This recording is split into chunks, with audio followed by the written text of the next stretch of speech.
सभी निर्णायक मंडल, सुधीर सर एवं अन्य स्कूल से आए शिक्षकगण एवं छात्र छात्राओं को मेरी तरफ से नमस्कार।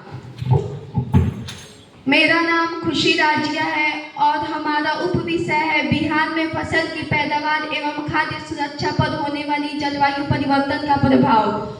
हमारा जो शीर्षक है वो है ड्रिप सिंचाई और जो शीर्षक में मेरे साथी उनका नाम है अंजलि, समन, नुसरत, मोहसिना।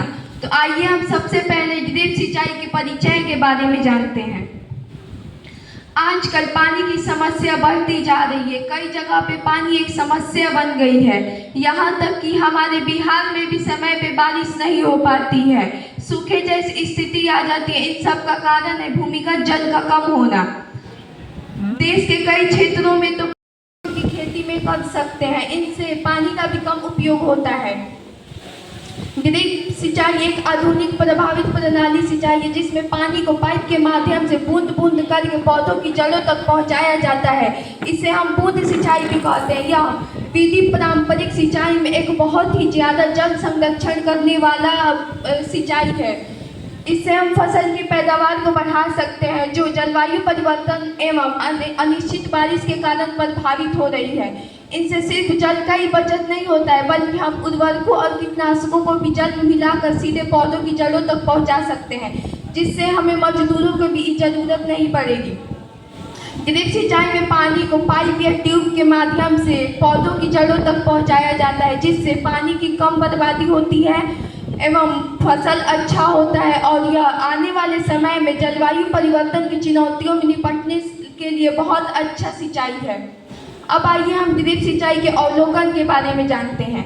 इस परियोजना की शुरुआत हमने क्षेत्रीय स्तर पर कृषि से जुड़े परेशानियों को समझा गया है। इसकी शुरुआत हम लोगों ने क्षेत्रीय स्तर पर यह देखा गया है जिसमें वर्षों पर निर्भरता असमय बारिश के कारण किसानों को बहुत सारी कठिनाइयों का सामना करना पड़ रहा है। इसे ध्यान में रखते हुए हम लोगों ने गांव में एक सर्वेक्षण किया जिसमें लगभग 10 किसानों से बातचीत कर उनकी समस्या एवं पद्धतियों सिंचाई को समझा गया है, जिसमें यह देखा गया है कि ड्रिप सिंचाई उसके लिए बहुत अच्छा साबित हो रहा है। इसी सब को ध्यान में रखते हुए वर्षा जल की चुनौतियों में हम लोगों ने ड्रिप सिंचाई को समाधान के रूप में चुना गया है, जिसमें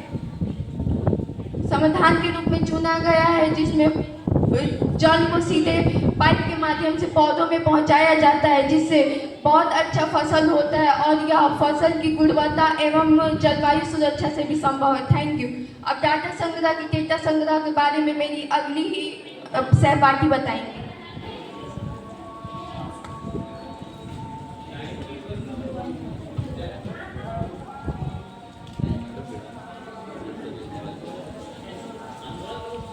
तो आइए अब हम सब जानते हैं हमारे ड्रिप सिंचाई के डाटा संग्रह के बारे में। हमारे डाटा संग्रह की परियोजना के लिए हमने डाटा संग्रह के निम्न वीडियो को चुना। पहले तो हमने अपने विज्ञान टीचर से पूछा, फिर हमने और हमारे ग्रुप समूह ने मिलकर यह तय किया कि हम अपने आसपास के किसानों से सर्वे द्वारा जानकारी लेंगे। तो हमने लगभग 10 परिवारों का सर्वे किया और सर्वे से हमें ये जानकारी मिली कि ड्रिप सिंचाई के बारे में उनको नहीं पता। अगर जो जानते भी हैं तो वो यूज़ नहीं करते क्योंकि उन्हें कोई आइडिया नहीं है कि वो यूज़ कैसे होता है।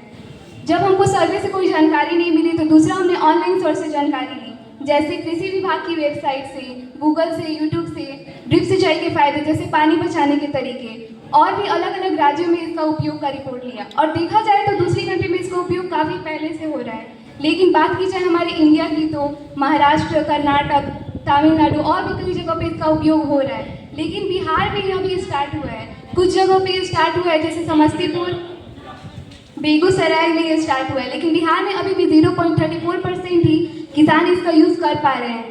अगर हम इसका उपयोग करें तो जलवायु परिवर्तन के कारण जो कृषि की समस्या हमारे एरिया में आ रही है उससे काफ़ी हद तक निपटा जा सकता है। Thank you. अब निष्कर्ष के बारे में हमारे अगले साथी बताएं।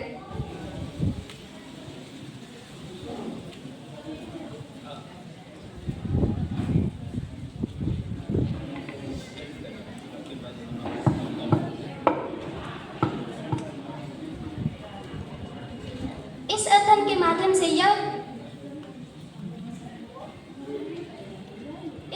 माध्यम से यह स्पष्ट हुआ है कि वाली एक प्रभावशाली और जलवायु परिवर्तन के कारण अनियमित बारिश और जल संरक्षण से आधारित तकनीक है जो बिहार के लिए लाभकारी सिद्ध हो सकता है। सर्वे और आंकड़ों से यह पता चलता है कि अभी अधिकतर किसान पारंपरिक तरीकों पर निर्भर है। ड्रिप तकनीक की जानकारी व संसाधनों की अभी कमी है, इसलिए यदि किसानों को उचित प्रतिशत और सरकारी सहायता और जागरूकता दी जाए तो बिहार जैसे राज्य का व्यापक विस्तार हो सकता है, जिससे कृषि टिकाऊ और लाभकारी बन सकेगी। धन्यवाद।